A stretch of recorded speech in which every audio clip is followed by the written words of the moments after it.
Hello hello hello hello hello hello. कहाँ आवाज़ आ रही है? चालू हो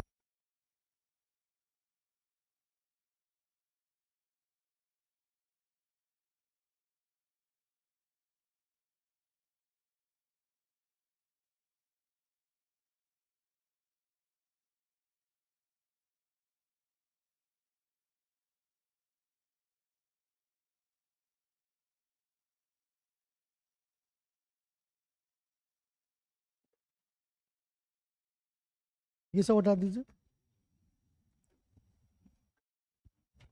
हेलो।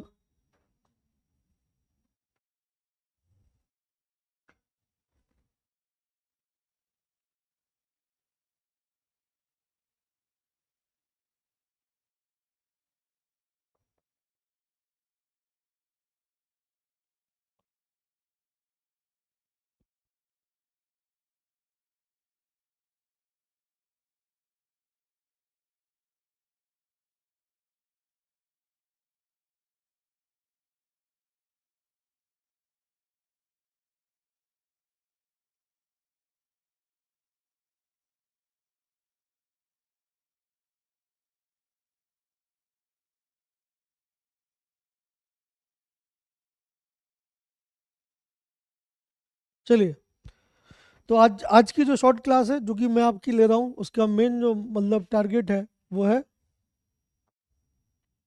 कि किस तरीके से आपकी जो अभी तक की पढ़ाई चली है उसका कंसोलिडेशन किया जाए।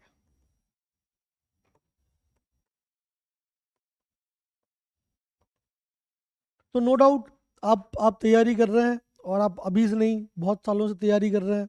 कोई 1 साल से, कोई 2 साल से। और आप सब लोगों के जो टारगेट्स हैं वो एकदम फिक्स हैं कि भैया हमें ये चीज़ मतलब पानी है। आपने एक प्रॉपर प्रिपरेशन स्ट्रेटजी लगाई है। ठीक है, जनरली सबसे पहला स्टेप किसी भी प्रिपरेशन का होता है गोल सेटिंग। आपने एक गोल सेट किया है। आप सबका गोल या तो जेई है या नीट है, जो भी आपका गोल है डिपेंडिंग ऑन द सिचुएशन और योर टारगेट। आपने एक गोल सेट किया है। ठीक है, कई लोगों का गोल अलग भी हो सकता है, बट आई थिंक कि इस क्लास में जितने भी लोग बैठे हैं उन सबका एक प्रॉपर गोल है, वो या तो जेई है या फिर नीट है। गोल सेट करने के बाद आपने 1 साल 2 साल जो भी है ईयर लॉन्ग प्रोग्राम के थ्रू आपने अपनी प्रिपरेशन स्टार्ट की है। नो डाउट जो प्रिपरेशन हुई है उसमें आपको रेगुलर गाइडेंस मिला है और रेगुलर क्लासेस मिली हैं। आपने एक प्रॉपर, मैं कहूँ कि आपके पास एक सिस्टम है जिस सिस्टम के थ्रू आप जो भी डिजायर्ड सिलेबस है उसको ख़त्म कर रहे हैं। बट यहीं पे चीज़ें समाप्त नहीं होती हैं। अगर आप ये माने कि बस मैं बैग उठा के आऊँगा और क्या कहते हैं क्लास कर लूँगा और घर पे जाके आराम से उन नोट्स को बना के और ख़त्म कर दूंगा और मेरी प्रिपरेशन हो गई, तो भैया ये आपका बहुत बड़ा वहम है। क्यों? क्योंकि ऐसी प्रिपरेशन तो हर कोई कर रहा है। आज के टाइम में जो लोग हार्ड वर्क करते हैं उनके साथ दिक्कतें हैं। हार्ड वर्क का मतलब क्या है? जो बाकी लोग कर रहे हैं। जैसे किसी भी एग्जाम में जेई की बात करें या नीट की बात करें, कितने लाख लोग बैठते हैं? जैसे नीट की बात करें, 25 लाख लोग बैठ रहे हैं कम से कम। आप अगर देखिए इसी साल या पिछले साल के आप डेटा उठा के देख लीजिए, तो कम से कम 25 लाख लोगों ने नीट का फॉर्म भरा है। इनमें से कितने लोग ऐसे हैं जो हार्ड वर्किंग हैं? अगर हम ऐसी एक एक क्या कहते हैं आइडेंटिफिकेशन करें, तो 25 लाख लोगों में से मैं मान सकता हूँ कि 10 लाख लोग ऐसे हैं जो किसी और का बोझ ढो रहे हैं। ठीक है, मतलब उन्हें तैयारी नहीं करनी थी, जबरदस्ती तैयारी करा दी गई। माँ बाप का सपना है, उनका नहीं है, उन्हें तो कुछ और बनना था, लेकिन उन्हें जबरदस्ती जेई नीट करा दिया गया। या जिनके अंदर दिमाग कम है, मान लेते हैं हम ऐसा कि ऐसे लोग भी होते हैं, वैसे होते नहीं है, लेकिन फिर भी अगर हम मान लें कि चलो भाई एवरेज से भी कम दिमाग है, नहीं कर पाएगा, नहीं पढ़ना चाहता, तो अगर मैं 10 लाख लोग भी हटा दूं तो भी कितने लाख लोग बचते हैं? 15 लाख लोग बचते हैं। बोलो है या नहीं? इतनी बात समझ में आ रही है आपको या नहीं?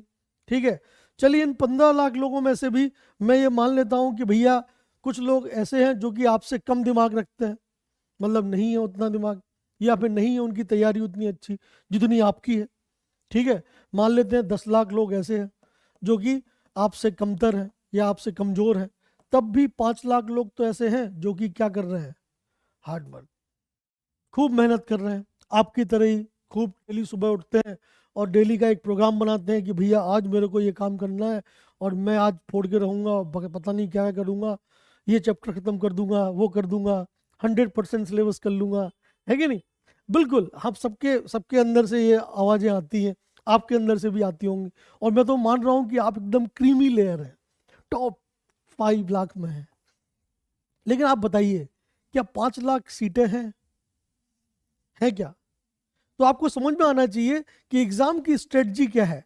जनरली एग्जाम जो है वो आपने 2 टाइप के एग्जाम अपने जीवन में देखे हैं। कुछ एग्जाम होते हैं एब्सोल्यूट।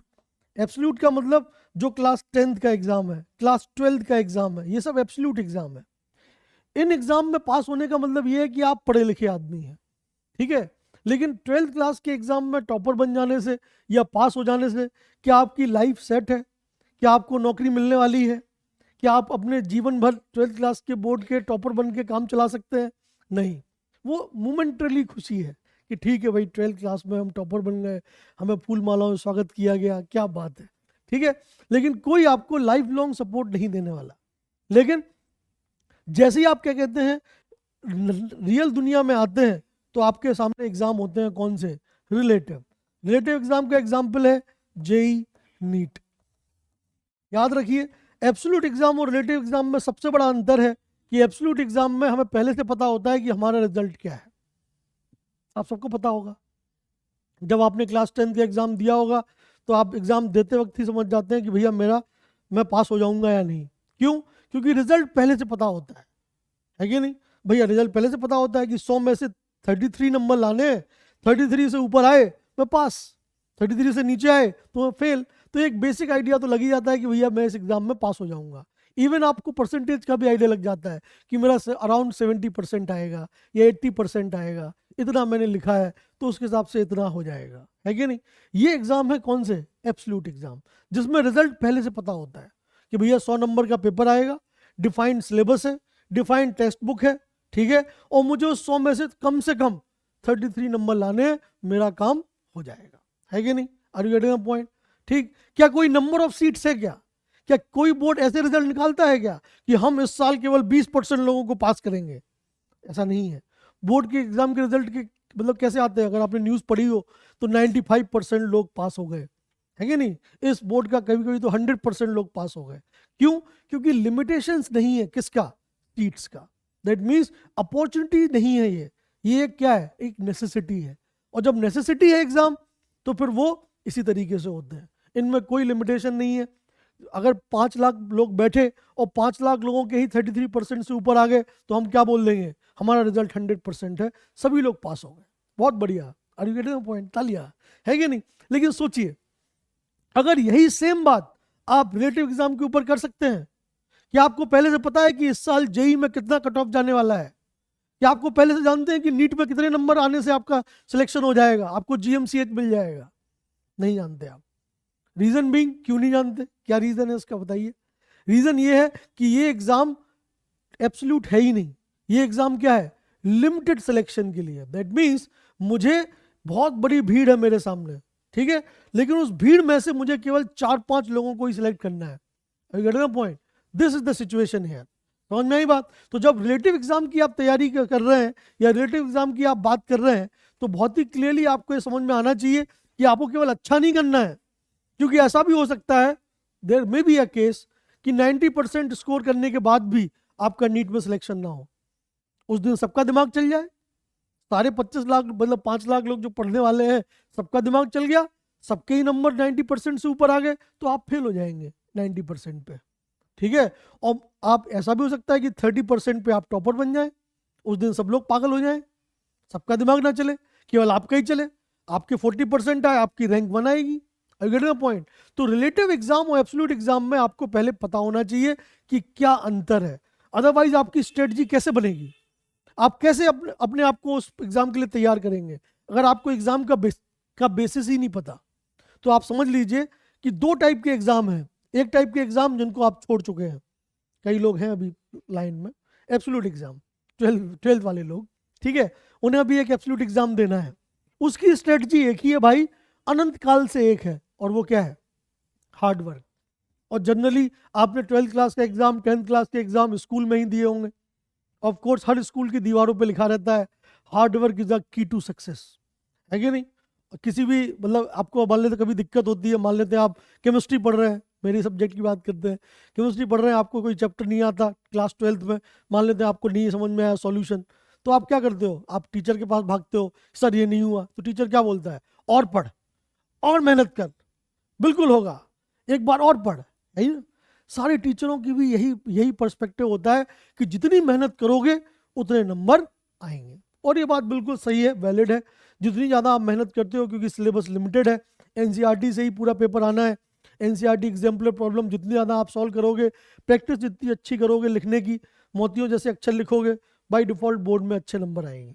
ठीक है, और ये आएंगे ही, बात पक्की है, क्योंकि पैटर्न फिक्स है, सिलेबस फिक्स है, बाहर से चीज़ें पूछी नहीं जाती। ठीक है, एक बार मेहनत करोगे, 2 बार करोगे तो ऑफ कोर्स नंबर बढ़ते ही जाएंगे। ठीक है, मैंने भी हार्डवर्क किया है क्लास 12th में, है कि नहीं? मैं भी मतलब जेएनवी का पढ़ा हुआ हूँ, तो ऑफ कोर्स मेरे टाइम पे तो जैसे मैथ में मेरा टीचर था ही नहीं, टीचर लीव पर चला गया, तो हम लोगों को कोई मैथ पढ़ाने वाला नहीं था, तो हम लोगों ने क्या किया, हमारे प्रिंसिपल साहब ने हमें मैथमेटिक्स पढ़ाया। कैसे? आर डी शर्मा पकड़ा दी, हार्डवर्क कर, इससे होगा, इसी से पूरा पेपर आता है। हमने भी पूरी हार्डवर्क की, पूरा एक एक पेज घोंट लिया, हमारे भी नंबर 94 आ गए, है कि नहीं? क्योंकि 94 नंबर के सवाल आर डी शर्मा से आए थे, है कि नहीं? फायदा हो गया, है कि नहीं? So hard work is the key to success in what? Relative exam, no doubt. आप एक बार पढ़ेंगे, 2 बार मेहनत करेंगे, 5% नंबर बढ़ जाएंगे, 3 बार करोगे, 10 बार रट्टाफिकेशन कर लोगे, रट लो, जो भी है पूरा याद होना चाहिए, और 1 number 1 line, 2 number 1 paragraph, 3 number 1 page, और 5 नंबर 2 पेज, खत्म, आंसर आएगा ही आएगा। Are you getting the point? This is the technique to excel in absolute exam. ठीक है, लेकिन अब हम आ जाते हैं अपनी प्रिपरेशन पे, मतलब आप किस एग्जाम की तैयारी कर रहे हैं?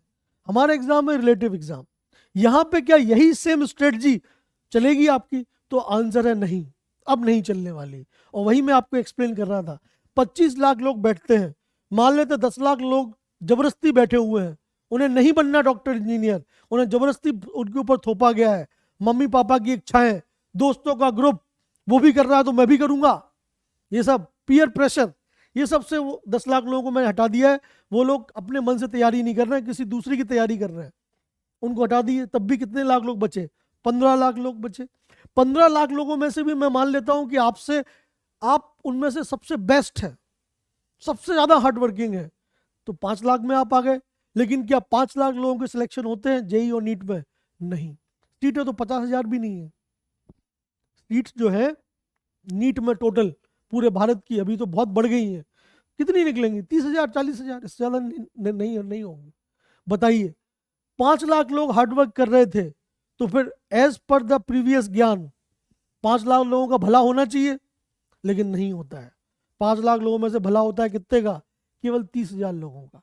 दैट मीन्स अब केवल हार्डवर्क करके ही आपको सक्सेस मिल जाएगी, इसकी कोई गारंटी है नहीं। आपको समझ में आना चाहिए, रिलेटिव एग्जाम जो है they are not the process of selection, they are the process of rejection. अगर मेरे पास एक पर्टिकुलर एग्जाम के लिए, एक पर्टिकुलर अपॉर्चुनिटी के लिए 100 लोग आ गए, तो मैं फिर सेलेक्ट नहीं करूंगा, मैं लोगों को क्या करूंगा? रिजेक्ट करूंगा, कि मैं आपको किस बेसिस पॉइंट पे हटा सकता हूं।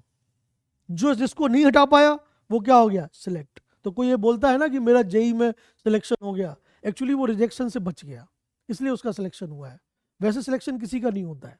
पॉइंट। तो आप इस बात को समझिए कि आपको आपकी स्ट्रेटजी केवल ये नहीं होनी चाहिए जो क्लास 12th में आपने फॉलो की, कि सुबह उठे, बैग लेके आ गए, ठीक, नोट्स बनाए, घर पे गए, थोड़ा बहुत देख लिया, उसके बाद बात खत्म, पढ़ाई मेरी हो रही है।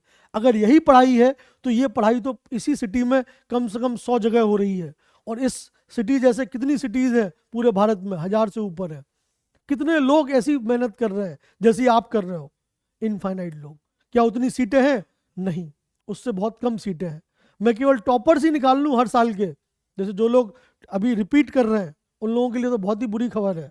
सोचिए, आपके टाइम पे तो टॉपर निकले ही होंगे, हर साल पूरे भारत में 3 लाख तो टॉपर निकलते हैं अपनी अपनी क्लास के। बताइए कितनी क्लास होंगी? भारत में 1 लाख स्कूल तो होंगे या नहीं? बात मानते हो? गुवाहाटी में निकल आएंगे 1000, नहीं?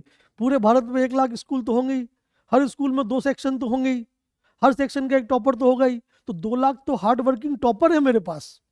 और अगर आप रिपीट कर रहे हो तो 4, 2 और बढ़ गए।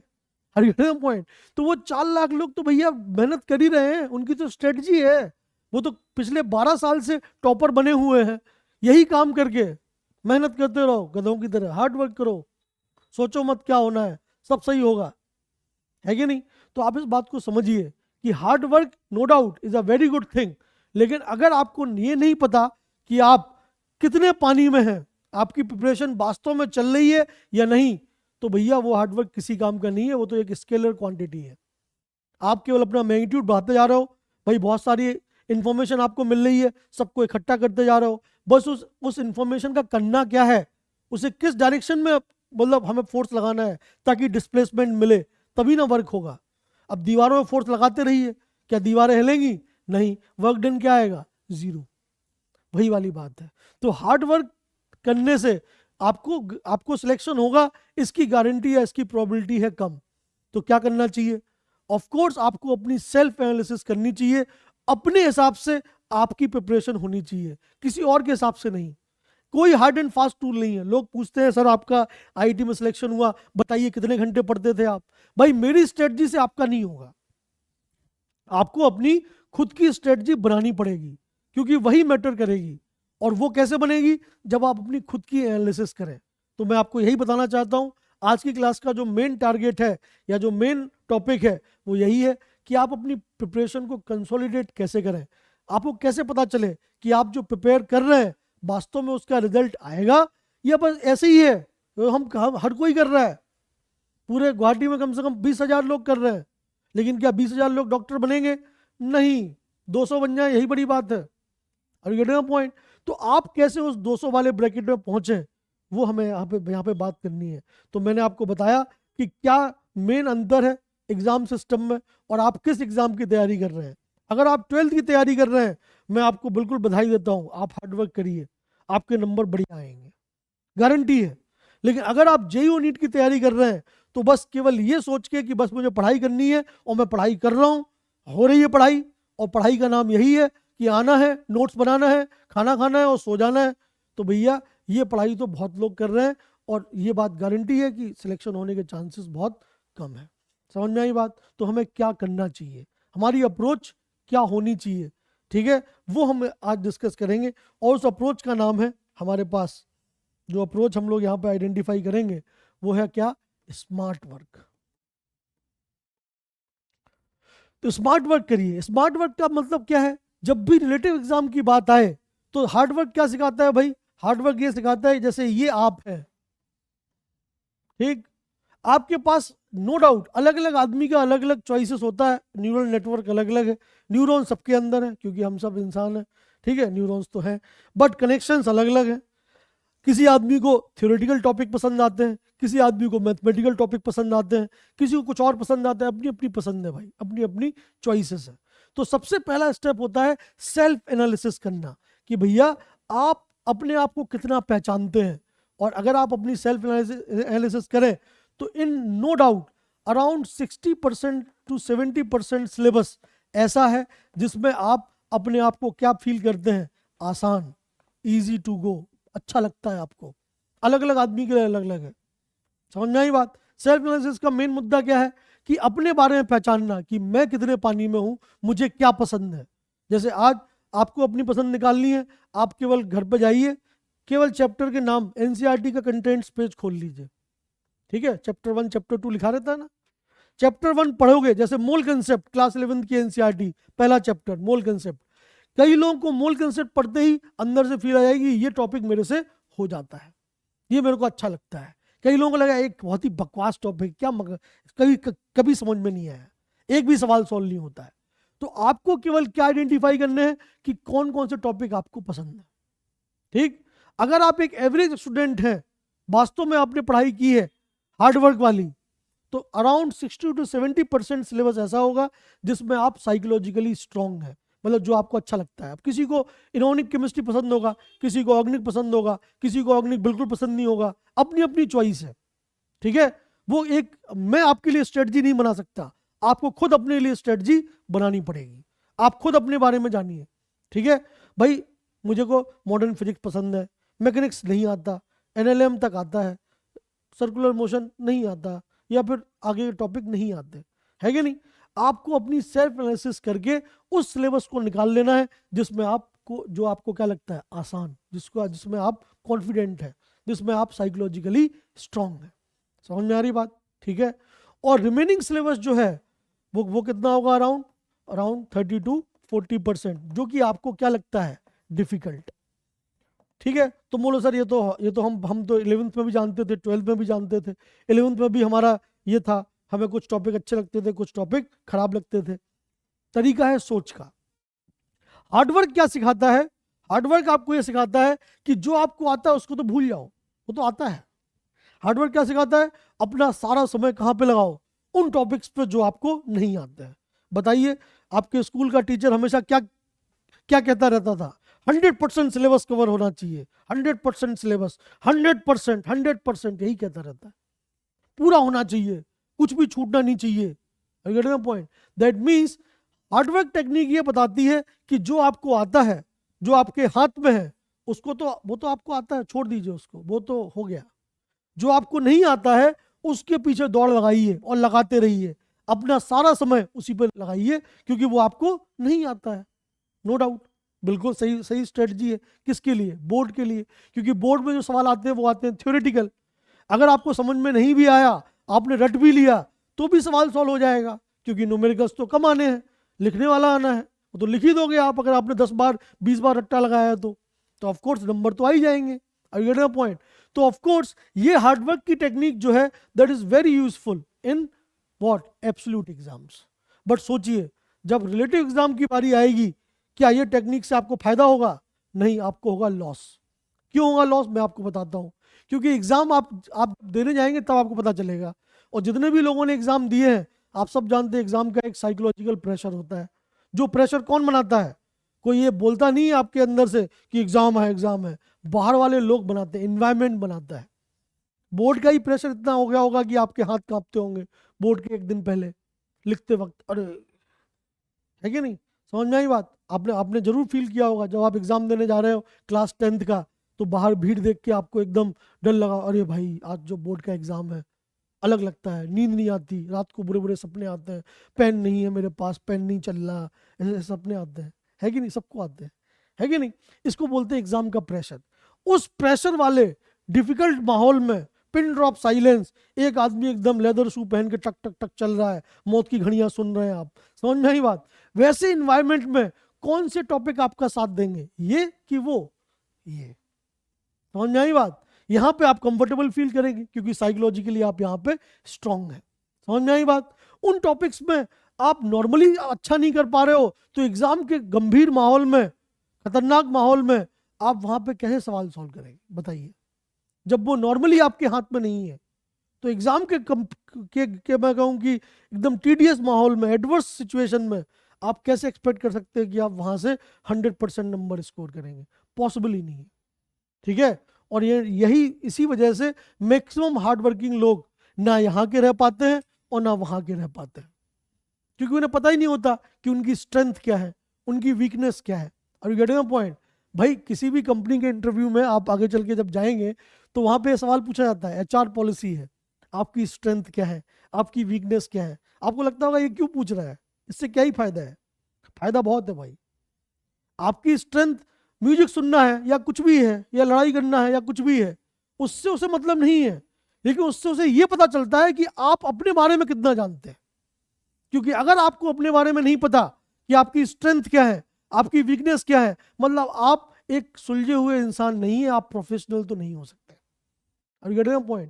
क्यों? क्योंकि मुझे अगर डिसीजन लेना है तो मैं बाय डिफॉल्ट किसको चूज करूंगा? ऑफ कोर्स उस पार्ट को जिसमें मैं स्ट्रांग हूं। भाई कोई भी एग्जाम क्या है, एक युद्ध की तरह है, लड़ाई है कि नहीं? आपके पास भाला है, तलवार है, एटम बम है, सब कुछ है, ठीक है। अब आप युद्ध में कूदने के बाद सोच रहे हो कि मैं क्या चलाऊं, यस, सामने वाला तो घुसा देगा तलवार आपके अंदर, है कि नहीं? भाई यही तो अंतर है। हार्डवर्किंग आदमी को नहीं पता कि वो कहाँ स्ट्रांग है, कहाँ वीक है। उसे नहीं पता कि वो कैसे चुन चुन के मारेगा एग्जाम के सवालों को, है कि नहीं? वो तो फिर क्या लिखेगा, श्री गणेशाय नमः, जय बजरंग बली, जय सरस्वती माता, ठीक, ऐसे लिखेगा ओम, और चालू, है कि नहीं? बजरंग बली बताएंगे कि यहां से पेपर सॉल्व करना है? नहीं।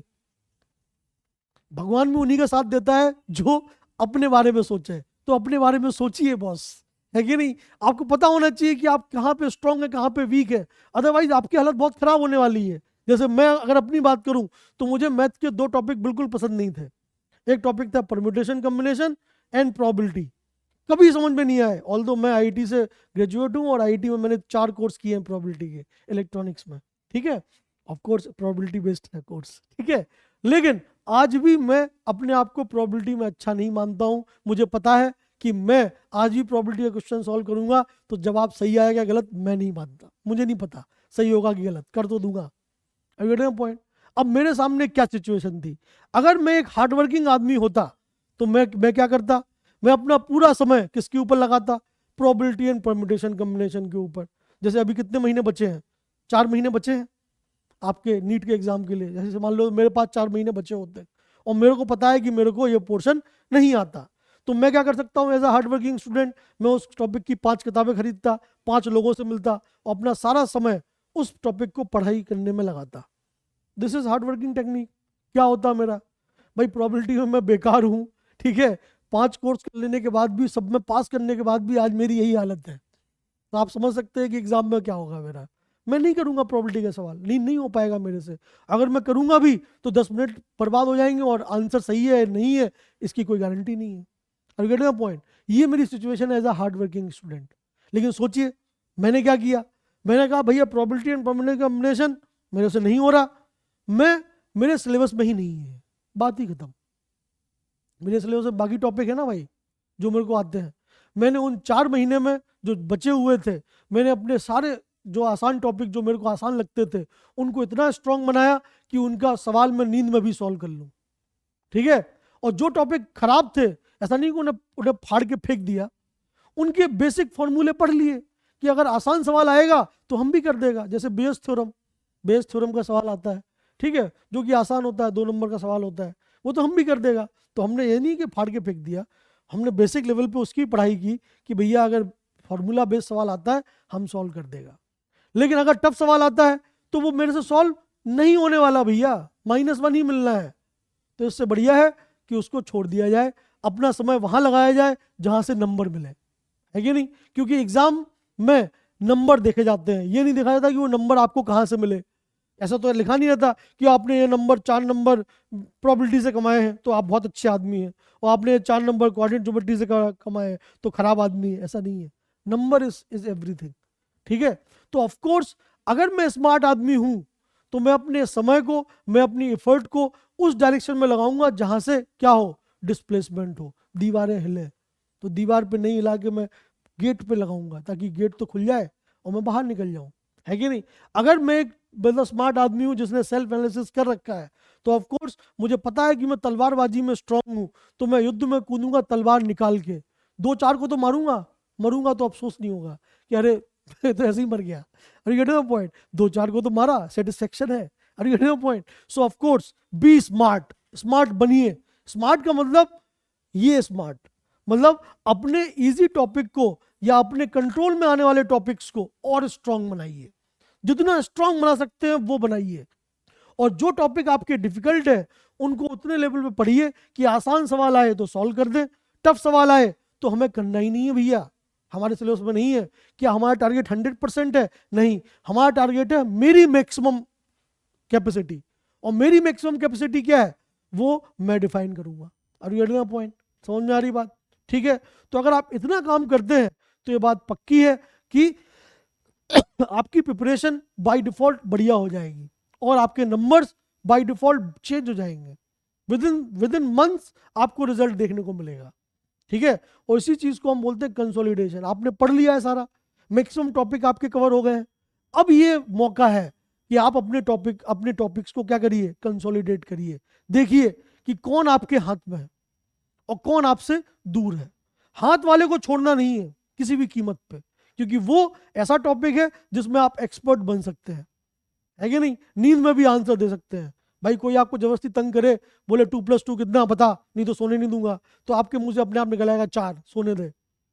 उतने लेवल का कॉन्फिडेंस होना चाहिए। क्यों? क्योंकि आपको एग्जाम जिस परिस्थिति में देने हैं वो परिस्थिति नॉर्मल नहीं है। वो आपके घर पे आपके रूम के जैसा नहीं है कि पेपर मिल गया है जाओ रूम पे सॉल्व करके ले आओ। मैं सेम पेपर आपको दूं और बोलूंगा कल कल सबमिट कर देना आंसर की, आप सबके 100 में 100 आएंगे।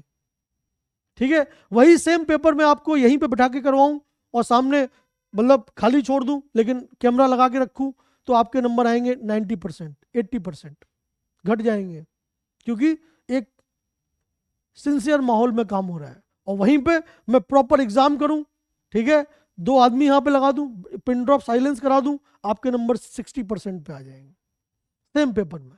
ठीक है, और यहीं पे मैं आपकी पहले गेट में घुसने के पहले चेकिंग करूं, आपके 4 बार प्रॉपर टाइप नंबर लगा के, डेस्क लगा के, रूम नंबर के साथ आपके 10 नंबर और कम हो जाएंगे।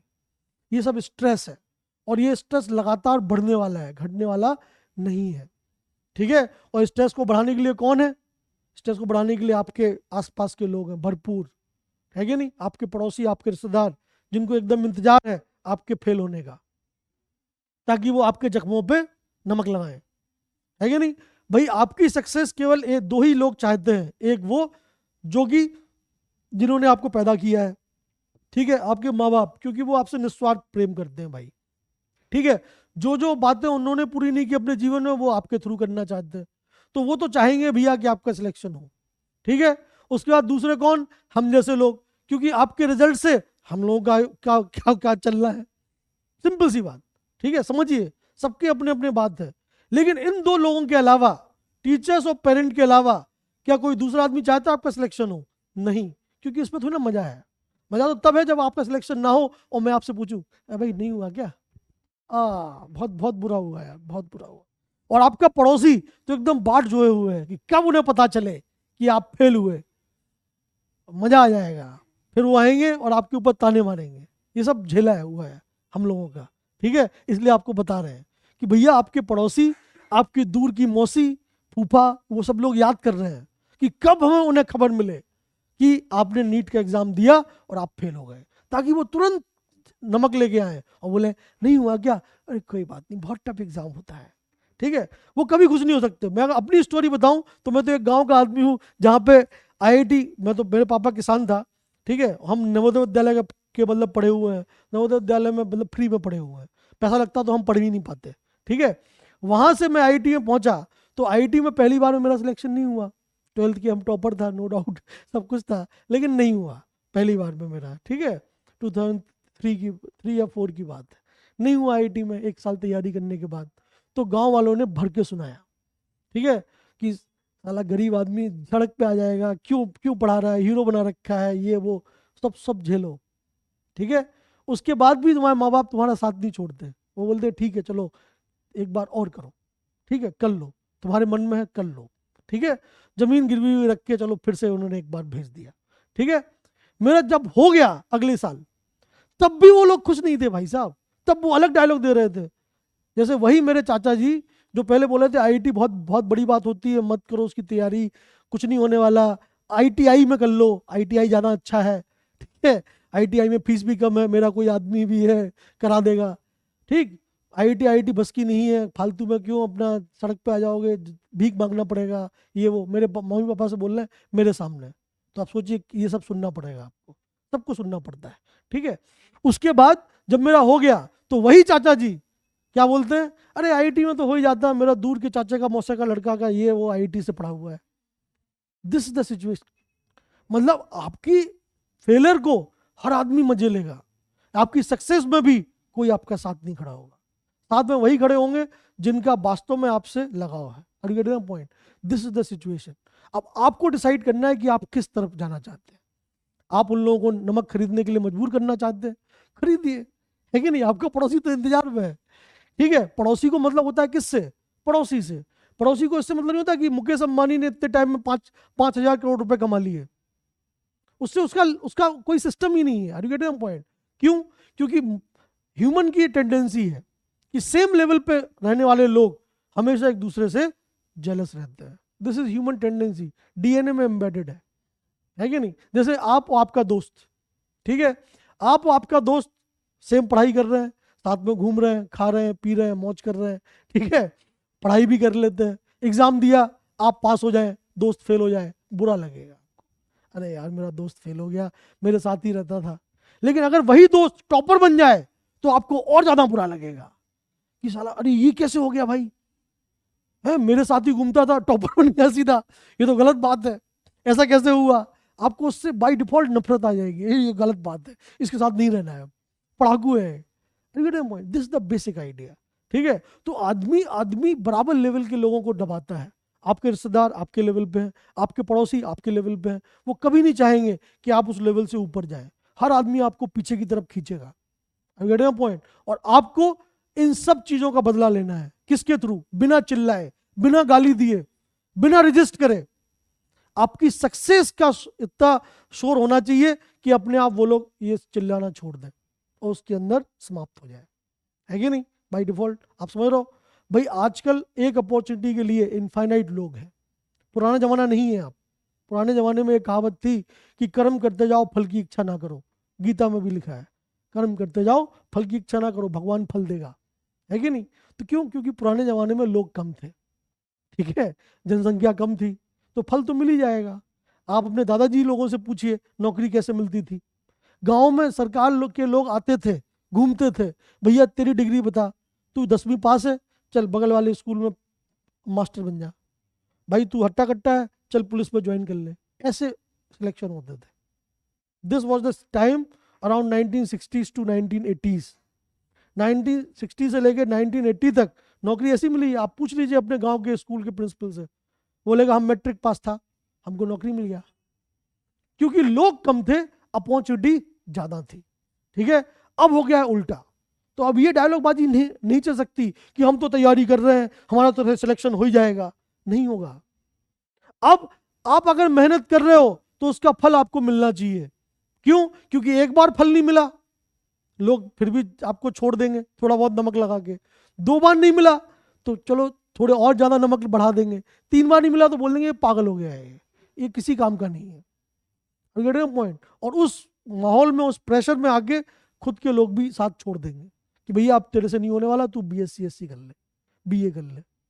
पॉइंट यही है। तो भैया एक बार फोर्स लगाओगे, एक बार दीवारों पर सिर पटकोगे, लोग बोलेंगे कोई बात नहीं, डिप्रेशन में है दीवारों पे सिर फोड़ रहा है। 2 बार 3 बार तुम तो दीवारों पे ही लगे हो फोर्स लगाने, तो लोग बोलेंगे पागल हो गया है आदमी, इसके बस की नहीं है। Point. This is the thing. आप समझिए इस बात को। ठीक है, 1 बार 2 बार 3 बार गिर गिर के आदमी संभलता है, नो डाउट। लेकिन क्या संभले हैं आप, ये समझिए। जो लोग रिपीटर हैं, जो लोग ड्रॉपर वाले हैं, वो लोग समझिए, एक बार आप फेल हो चुके हैं। फेल क्यों हुए मैंने आपको बताया, आपने हार्डवर्क टेक्निक लगाई, 100% गारंटी है। ठीक है, आपने 100% के पीछे दौड़े। मैं एक बार गारंटी देता हूं, आपको अगला एग्जाम जो है उसमें आप सिलेबस को देखिए, जो आपके इंपॉर्टेंट, जो आपके पसंदीदा टॉपिक है, केवल उनकी तैयारी करके जाइए। आपका एक भी गलत नहीं होगा, जितने भी होंगे सब सही होंगे, आपके नंबर बाय डिफॉल्ट ज्यादा आएंगे पिछली बार से। आप अपनी स्ट्रेंथ पहचानिए, क्योंकि अगर स्ट्रेंथ आपने नहीं पहचानी तो भैया बड़ी मुश्किल बात है। अब आपको यही नहीं पता कि आप कहाँ बढ़िया है, तो फिर क्या ही फायदा है आपसे बात करने का। हम आपको कैसे प्रोफेशनल बनाए? भाई डॉक्टर और इंजीनियर ऐसे लोग हैं, या प्रोफेशनल कोर्सेज ऐसे कोर्सेज होते हैं जिसके थ्रू लोगों की जिंदगी डाइवर्ट हो जाती है। आपके हाथ में लोगों की जिंदगी है। आप सोचिए, मजे मजे में मैं आपको डॉक्टर बना दूं तो मजे मजे में आप लोगों को मारेंगे, फायदा नहीं है। हमें ऐसे लोग चाहिए जो एडवर्स कंडीशन में भी बढ़िया रिजल्ट दें। मतलब उन्हें पता है कि ये मेरी स्ट्रेंथ है, मैं ये काम कर सकता हूं और 100% गारंटी के साथ करूंगा, तब ना आप एक प्रोफेशनल है कि नहीं? अब आपको पता ही नहीं कि हाँ ठीक है, हाँ हाँ कर लेंगे, हाँ हो जाएगा, हाँ हाँ ठीक है, तो ये ठीक ठीक वाला एटीट्यूड नहीं चलता है। ठीक है, और ये बात एग्जामिनर भी जानता है, ये बात पेपर सेट करने वाले लोग भी जानते हैं कि इस कट थ्रोट कॉम्पिटिशन में you require to be what? Smart. आपको पता होना चाहिए कि आपके हाथ में क्या है और आपसे दूर क्या है। ठीक है, जो हाथ में उसको इतना स्ट्रांग बना दीजिए, कम टाइम लगेगा आपको। जैसे मैं अपना एग्जांपल दूं तो प्रोबेबिलिटी एंड परम्यूटेशन कॉम्बिनेशन 4 महीने है मेरे पास, 4 महीने थे। मेरे बगल वाले आदमी ने, जो MP बोर्ड का टॉपर था, 96% वाला, उसने प्रोबेबिलिटी एंड परम्यूटेशन कॉम्बिनेशन दिल लगी कर ली। हाँ पढ़ के ही रहेगा, 4 रशियन ऑथर की किताब ले आया, पता नहीं क्या, दो दो जगह पे ट्यूशन लगा लिया, हम प्रोबेबिलिटी ऑफ प्रॉब्लम करके रहेगा। हमने क्या किया, हमने उतने टाइम में जो टॉपिक मेरा स्ट्रांग था, कोऑर्डिनेट ज्योमेट्री मेरे को बहुत पसंद था, मैंने कोऑर्डिनेट ज्योमेट्री को 10 बार रिवाइज कर लिया। बताइए एग्जाम में क्या हुआ होगा। मैंने अपने कोऑर्डिनेट ज्योमेट्री के सवाल चुन चुन के मारे, प्रोबेबिलिटी एंड परम्यूटेशन वाले सवाल तो मेरे सिलेबस में थे ही नहीं, फिर भी एक बार नज़र मारी, 1-2 नंबर का था बेस थ्योरम वाला, हमने भी किया, उसने भी किया। उस आदमी ने 4 नंबर वाले सवाल पर ट्राई मारा, 10 मिनट बर्बाद किया, सब्जेक्ट पेपर होता था हमारे टाइम पे, 4 नंबर वाले सवाल पे 10 मिनट ट्राई भी किया, आंसर भी गलत, नंबर तो मेरे को भी 2 मिले, उसको भी 2 मिले प्रोबेबिलिटी में। फायदा किसका हुआ, मेरा। पॉइंट। सो मैं यही आपसे बोल रहा हूं कि अपनी स्ट्रेंथ को अपनी क्या बनाइए, अपनी स्ट्रेंथ बनाइए। जो आपकी, जहां पे आप स्ट्रांग हैं उसको आपकी स्ट्रेंथ होना चाहिए, जहां पे आप वीक हैं तो उसको ऐसा नहीं कि फाड़ के फेंक देना है। बेसिक तो पढ़ाई करनी है भाई, बेसिक हम पढ़ लेगा, आसान सवाल आएगा तो हम भी करेगा, टफ आएगा तो हमें नहीं करना था, हमारे सिलेबस में नहीं था, है कि नहीं। अगर ये आपका मेंटल एटीट्यूड होगा तो बाय डिफॉल्ट आपके सिलेक्शन के चांसेस कई गुने बढ़ जाएंगे, क्योंकि ये तरीके बहुत कम लोग फॉलो करते हैं। जो लोग हार्ड वर्किंग होते हैं वो ना यहाँ से नंबर कमा पाते हैं, क्योंकि उसको तो उन्होंने ईजी मान के छोड़ रखा है। एडवर्स कंडीशन में यहाँ पे उनसे क्या होंगी, गलतियाँ होंगी, ब्लंडर्स होंगे, सिली मिस्टेक्स होंगी, ओवर कॉन्फिडेंस की वजह से, ठीक है। और यहाँ पे तो वो अच्छा कर ही नहीं पाएंगे, आप जानते हैं, तो ना इधर के और ना इधर के, तो बीच में टपक जाएंगे, ठीक है। लेकिन अगर आप केवल इस पे ही फोकस करें, मैं बोल रहा हूँ ये आपने छोड़ दिया है, इस पे ही फोकस करते हैं, तो भी आपके सिलेक्शन के चांस है। 90% एक्यूरेसी भी होगी तो और आपके 60% से ऊपर नंबर आएंगे। थोड़े बहुत नंबर यहाँ से कमा लीजिए, काम हो गया। पॉइंट, ठीक है। जेई में तो 100% सिलेक्शन है, क्योंकि जेई में सिलेक्शन होता है 30% पे, 40% पे, वो यहीं से हो जाएगा। नीट में अराउंड 60-70% है, तो थोड़ा यहाँ से कमा लीजिए, थोड़े वहाँ से मिल जाएंगे आपको, क्योंकि बेसिक थ्योरी से फॉर्मूला बेस्ड सवाल तो आएगा ही, थ्योरेटिकल सवाल तो आएगा ही, वो आप सॉल्व कर लीजिए। टफ सवाल आएगा तो हमें सॉल्व नहीं करना था। मैं आज आपको गारंटी देता हूँ कि आज आप सिलेक्ट हो सकते हैं। जैसे फिजिक्स में आप लोगों का जो, आप में से मैक्सिमम लोग नीट के हैं, आप लोगों का सबसे डर्ड सब्जेक्ट होगा फिजिक्स, क्योंकि फिजिक्स और मैथ एक साथ चलने वाले सब्जेक्ट है, और केमिस्ट्री और बायोलॉजी एक साथ चलने वाले हैं, रटने वाले हैं, मतलब ज़्यादातर उसमें थ्योरी है। तो बाय डिफॉल्ट फिजिक्स में आप लोगों को वीक फील होता होगा, बट आप फिजिक्स को स्ट्रांग बना सकते हैं। भाई जरूरत हुई ना 180 में से 180 लाना है, भाई मैं 120 लाऊंगा, नहीं चाहिए 180, 120 बहुत है। मैं बाकी बायोलॉजी से लाऊंगा, केमिस्ट्री से लाऊंगा, बायोलॉजी में तो ले आऊंगा 350 360 में से, अगर मैं मेहनत करूंगा, बायोलॉजी मेरा फोर्टे है तो। मेरी बात समझ में आ रही है नहीं। फिजिक्स में 120 नंबर लाना बहुत आसान है। आप अपनी सिलेक्टिव स्टडी करिए, सिलेक्टिव स्टडी मतलब जो आपको पसंद है, जैसे या तो आपको मैकेनिक्स पसंद होगा या इलेक्ट्रोडायनेमिक्स, कोई एक पकड़ लीजिए। मॉडर्न फिजिक्स सबको पसंद होता है, उसमें होता ही क्या है, लेकिन 30% नंबर आएंगे। मॉडर्न फिजिक्स ही कर लीजिए तो आपके 30% नंबर आ जाएंगे। 60 नंबर तो सीधे हैं मॉडर्न फिजिक्स, केवल वही कर लीजिए आप। उसमें रे ऑप्टिक्स और घुसा लीजिए, 20 नंबर 15 नंबर और बढ़ जाएंगे, है कि नहीं। जो टॉपिक टफ है, जैसे रोटेशनल मोशन नहीं आ रहा समझ में, at least movement of inertia, centre of mass के फॉर्मूले पढ़ लीजिए, फॉर्मूला बेस्ड सवाल ही आता है, और बाकी छोड़ दीजिए, तब भी आपका सिलेक्शन होगा, आपके 120 नंबर से ऊपर आएंगे। लेकिन होता क्या है, आपको पढ़ना है पूरा, आपको ज्ञान चाहिए पूरा 100%, और उसके चक्कर में जो इजी टॉपिक है जो आपके हाथ में, उनको भी भूल जाते हैं आप। और यही होता है, आप देख लीजिए एग्जाम में आप 100% की तैयारी करते हैं, नंबर कितने आते हैं, 40% 50%, है कि नहीं।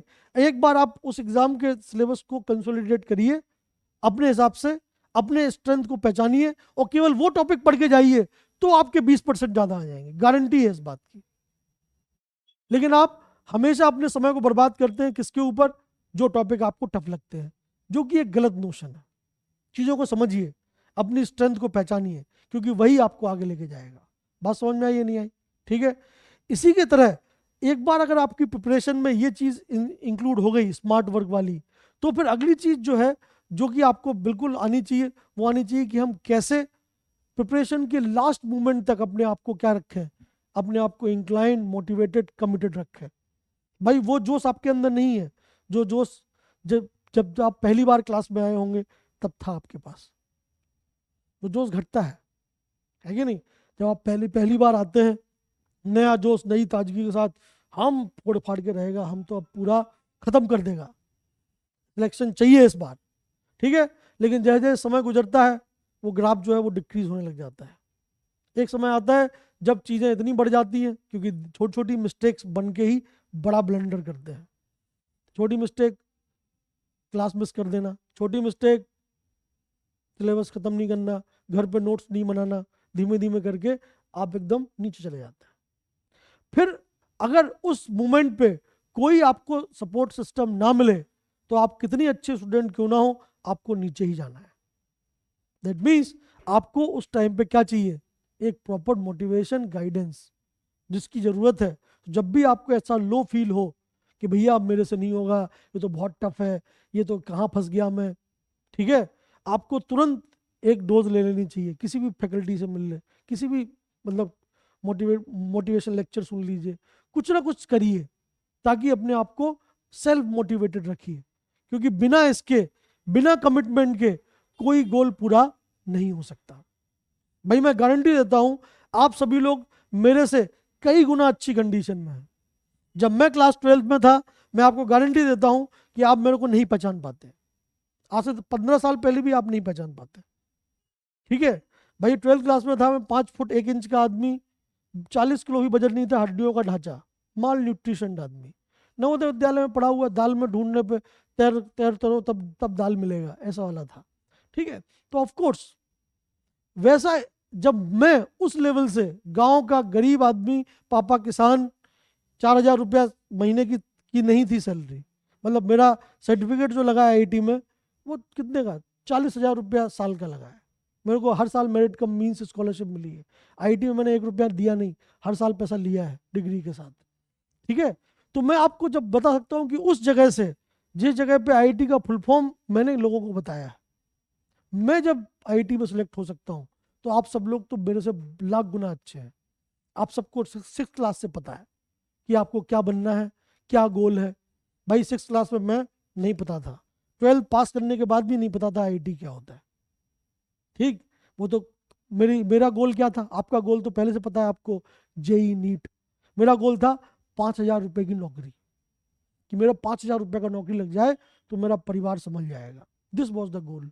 अब सोचिए, पैसे वाली मेंटेलिटी वाला गोल रख के भी मैं आईआईटी में पहुंच सकता हूँ, सक्सेसफुल हो सकता हूँ। तो आप तो भाई बहुत बहुत बहुत ज़्यादा टैलेंटेड है।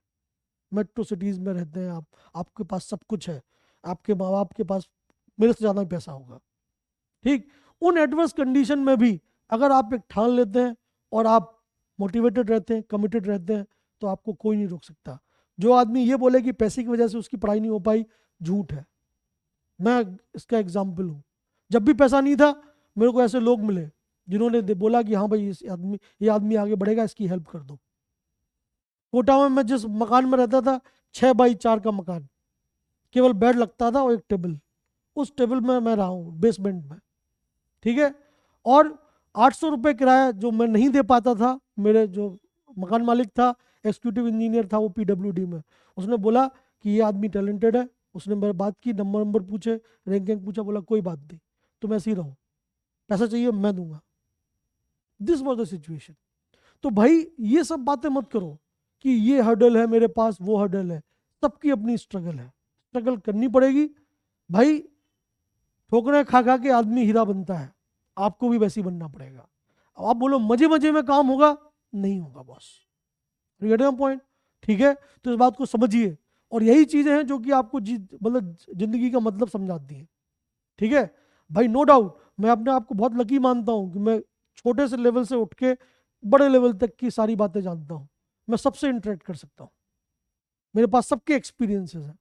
सिक्योरिटी गार्ड से भी मैं दोस्ती कर सकता हूं, क्योंकि कभी मैं भी उसी लेवल पे था। और मैं डायरेक्टर से भी दोस्ती कर सकता हूँ। आईआईटी में सबसे ज़्यादा पॉपुलर अपने टाइम का आदमी मैं ही हूँ। क्यों? क्योंकि मैं सबसे इंटरेक्ट कर पाया। मेरे वोटिंग के टाइम पे जब मैं इलेक्शन लड़ता था, मैं आईआईटी का जनरल सेक्रेटरी रहा हूँ 3 साल, ठीक है। सेकेंड ईयर से ही बन गया था, सोचो, सेकेंड ईयर में जनरल सेक्रेटरी। क्यों? Popularity was very high. Why? Jhansi भैया, मेरे को झांसी भैया बोलते थे, ललन भी झांसी बोलता है, मैं झांसी का ही रहने वाला हूँ, झांसी भैया अमर रहे वगैरह वगैरह, सब चलता है। अभी आज भी आईआईटी में मैं वाइस प्रेसिडेंट हूँ पूरी एलुमनाई एसोसिएशन का, ठीक है, आईआईटी गुवाहाटी के। I represent IIT Guwahati. Anyway, मैं आपको समझ, अब आपको समझा सकता हूँ कि मैं अपने टाइम पे स्वीपर लोगों की भी बात सुन के उनके उनके साथ भी जस्टिस किया और डायरेक्टर के साथ बैठ के भी चाय पीता था, सोच लीजिए आप। लेकिन जो मेरे साथ पढ़ने वाले लोग थे, आईएएस ऑफिसर के बच्चे लोग, उन्होंने कभी गरीबी देखी नहीं भाई। वो कभी सीधे मुंह बात नहीं करते थे सिक्योरिटी गार्ड से। छोटे लोग हैं, उनको वो एस्पेक्ट पता ही नहीं है, उनके पास वो पर्सपेक्टिव है ही नहीं जीवन जीने का। Gate my point? So I feel lucky कि भैया मैंने इतने लोगों से बात किया और मैं इतने लोगों के साथ जुड़ सकता हूँ। वो बड़े लोग या वो अपर जो स्ट्रेटा है वो कभी आपके साथ रिलेट नहीं कर सकता, क्योंकि उसके सामने वो स्ट्रगल थी नहीं, वो परेशानियां थी नहीं। Gate my point? तो चीज़ों को समझिए। ऑल इन ऑल, चाहे एग्जाम कोई भी हो, अच्छा इंसान आपको बनना चाहिए और बनना पड़ेगा। डॉक्टर बनने के बाद भी अगर आप बुरा बर्ताव करते हो तो आपकी रील बनेगी, सीधी बात, ठीक है? तो भैया अच्छा इंसान पहले बनिए, लाइफ के गोल बिल्कुल आएंगे आपके सामने। आप जितने कमिटेड रहेंगे, जितने मोटिवेटेड रहेंगे, नो डाउट भगवान आपका उतना ही साथ देगा। इवन आसपास के लोग भी आपका साथ देंगे। भाई मेरे को इंग्लिश का एक वर्ड नहीं आता था, इंग्लिश में मेरे 60 नंबर थे 12th क्लास में, वो भी रट रट के आए हुए। इंग्लिश नहीं आती थी मेरे को, मैं नहीं एक सेंटेंस नहीं बना सकता था 12th क्लास। मेरे नंबर 85% थे, बाकी सब में 95 से ऊपर, इंग्लिश में 60। नहीं आता था, कोई पढ़ाने वाला भी नहीं था, है कि नहीं? लेकिन आईआईटी में आने के बाद मैं उन लोगों के साथ इंटरेक्ट किया जो लोग इंग्लिश से नीचे उतरे ही नहीं। तो ऑफ कोर्स अलग अलग एक्सपीरियंसेस हैं जिनको आपको खुले मन से अपनाना चाहिए। अब मैं वहीं कोने में बैठ जाता, अरे नहीं ये तो नहीं होना है, तो ऑफ कोर्स बैठे रहो, कौन आपसे पूछ रहा है? ठीक है, मेरी बात समझ में आ रहा है आपने या नहीं? तो भैया आपको सेल्फ मोटिवेशन चाहिए। मेरे को तो देखो मोटिवेशन करने वाला कोई आदमी नहीं था, फिर भी मैं सेल्फ मोटिवेट होकर देखो कहाँ से कहाँ पहुँच गया। आपके पास तो सब कुछ है, ऐसे लोग भी हैं, ऐसा माहौल भी है, एक मतलब प्रॉपर गाइडिंग फोर्स है, फिर भी अगर आप नहीं निकल पाए तो भैया फिर कभी सिस्टम में नहीं है, कभी सराउंडिंग में नहीं है, कभी मेरे अंदर है। और ये बात आपको आप जस्टिफाई नहीं कर सकते। तो इसलिए अपने गोल के प्रति कमिटेड रहिए, एकदम समझो, करना है करो या मरो की स्थिति होनी चाहिए। क्योंकि आप जिन लोगों से लड़ रहे हो वो मेरे जैसे लोग हैं। जितने भी लोग कोटा में जमीन बेच बेच के पढ़ाई करने गए हैं यूपी बिहार के, सोचिए उनकी मेंटल स्ट्रेंथ के सामने आपकी मेंटल स्ट्रेंथ नेग्लिजिबल है, जीरो है। सोचिए जिसके सामने ये हो कि या तो एग्जाम या फिर मैं सड़क पे, वो ज्यादा कमिटेड रहेगा या आप? ऑफ कोर्स वो। तो अगर ये वाली मेंटेलिटी नहीं है आपकी कि करो या मरो, मतलब या तो करना है, एग्जाम ही मेरी जिंदगी है, तब तक आप कमिटेड नहीं रह सकते। वो कमिटमेंट 2-3 महीने में फ्लॉप हो जाता है, ठीक है? तो सेल्फ मोटिवेटेड बनाए रखिए, अपनी मोटिवेशन को बनाए रखिए और उसी हिसाब से आगे बढ़िए। नो डाउट आपका हर कोई साथ देगा, आपको ऐसे लोग मिलेंगे जो आपकी परेशानियों का बाय डिफॉल्ट सॉल्यूशन मिल जाएगा, आपको पता भी नहीं चलेगा। सोचिए वो आदमी, मतलब नो डाउट बाद में मैं कई बार उनसे मिलने गया, ठीक है, सक्सेसफुल होने के बाद, पास होने के बाद, लेकिन उस आदमी को तो मैंने नहीं बोला था कि आप मेरी हेल्प कर दीजिए, बट उसने किया, आगे बढ़ के किया। कोई बात नहीं बेटा, होगा, मत टेंशन लो, हम हैं, आपको ऐसे बहुत लोग मिलेंगे, ठीक है? लेकिन उसके लिए आपके पास क्या होना चाहिए? एक प्रॉपर गोल सेट होना चाहिए कि हाँ भाई ये काम कर रहे हैं, वो सिंसियरिटी दिखनी चाहिए कि भाई आप उतने सिंसियर हैं। मजे मजे में नहीं, कोई आदमी डॉक्टर इंजीनियर नहीं बनता, इस चक्कर में मत रहिए कि मजे मजे में आप एग्जाम पास कर जाएंगे, आपके पास कोई जादू की छड़ी है, घुमाएंगे और अगले डॉक्टर साहब। नहीं, मेहनत करनी पड़ेगी, इवन पास होने के बाद भी बहुत मेहनत करनी पड़ेगी। इतना आसान नहीं है जीवन। जितनी मेहनत आप जेईई और नीट के लिए कर रहे हैं, उससे कई गुनी मेहनत आपको उस कॉलेज में सरवाइव करने के लिए करनी पड़ेगी। आपको क्या लगता है हलवा है उसके बाद? नहीं, उसके बाद और ज्यादा टफ है। क्यों? क्योंकि फिर तो सब आपके लेवल के लोग हैं और आपसे बढ़िया लेवल के लोग हैं। अब पॉइंट, अब उनसे कॉम्पीट करना और खतरनाक है। अभी तो क्या था, 25 लाख में से 20 लाख लोगों में हटा दिया था, ये बोल के कि वो किसी काम के नहीं है, लेकिन वहां तो सब काम के हैं। तुम्हें क्या लगता है नीट यूजी एग्जाम टफ है? नहीं, नीट पीजी एग्जाम ज्यादा टफ है। क्यों? क्योंकि नीट पीजी एग्जाम तो सारे डॉक्टर लोग ही देते हैं। अब लड़िए, है कि नहीं? मतलब वो पहले से ही ट्रेंड लोग हैं, अब उनसे उनके बीच में कंपटीशन, ऑफ कोर्स दिक्कत होगी। तो आप समझिए इस बात को कि आपको इस लेवल पे आने के बाद क्या करना है। ठीक है, मतलब प्रिपरेशन को कंसोलिडेट करिए और अपने आप को मोटिवेटेड रखिए, यही जीवन का सार है। ठीक, अदरवाइज मैं आपको गारंटी देता हूं डॉक्टर बढ़िया बनना is not important in your life as compare to एक अच्छा इंसान बनना। आप किसी भी प्रोफेशन में हो, इंसान पहले अच्छा बनना चाहिए। अगर आप खराब आदमी हो ना, आप हर प्रोफेशन को बदनाम कर सकते हैं। समझ में आई बात? तो आप प्रोफेशनल बनना चाहते हो तो आपके अंदर ये चीज़ें होनी चाहिए। बी एम्पैथेटिक, अपने आसपास के लोगों के लिए हेल्प करिए। ये लोग आपके कंपटीटर नहीं है, जिस क्लास में बैठे हैं लोग वो कंपटीटर नहीं है, वो आपके दोस्त ही है। कंपटीशन तो आपको कोटा में बैठे हुए लोगों से है, दूसरी क्लास में बैठे हुए लोगों से है। इतने छोटे लेवल पे क्या क्या ही कंपटीशन करोगे? ऐसे लाखों क्लासरूम चल रहे हैं इसी टाइम पे, इसी एग्जाम के लिए। कंपटीशन करिए ना भाई, आपस में एक दूसरे का सहयोग करिए, टीम में स्टडी करिए, ग्रुप स्टडी करिए, बनाइए ग्रुप्स। क्योंकि उससे क्या है, कुछ ऐसी गलतियां हैं जो आपको नहीं दिखेंगी, सामने वाले को दिख जाएंगी। क्योंकि उतना अपना सेल्फ एनालिसिस आप करते नहीं हो ना, आपको नहीं पता है कि नहीं। बट बगल वाला आदमी जरूर देख लेगा, अरे तुम यहाँ पे फंस जाता है, ये देखो हम नहीं फंसता है। ठीक है, तो अपनी गलतियों को इरेडिकेट करिए, धीमे धीमे आप भी स्ट्रांग बनेंगे, बिल्कुल सुपर स्ट्रांग बनेंगे और आपका सिलेक्शन होगा। Are you getting the point? ठीक है, ओके। चलिए, तो ऐसे ऐसे छोटे छोटे मोटिवेशनल लेक्चर जैसे आज मैंने आपको बताया स्ट्रेटजी के ऊपर, अगली बार जब हम लोग मिलेंगे तो बात करेंगे शॉर्ट नोट कैसे बनाया जाए। शॉर्ट नोट मतलब एक बहुत ही इंपॉर्टेंट टॉपिक है। हमारे पास 10 रजिस्टर होते हैं, 10 रजिस्टर का रिवीजन करना बहुत ही मुश्किल काम है। कैसे उन 10 को 10 पेज में कन्वर्ट किया जाए, और ताकि हमारा सब्जेक्ट हमारे हाथों में रहे। समझ में आई बात? सो नेक्स्ट क्लास में जब हम लोग मिलेंगे तो मैं आपको बताऊंगा कि how to make short notes and how to मतलब गिव मतलब how to have maximum efficiency in making short notes. ठीक है, तो वो बात करेंगे हम लोग अगली क्लास में। तब तक के लिए बाय बाय, अपना ख्याल रखिए।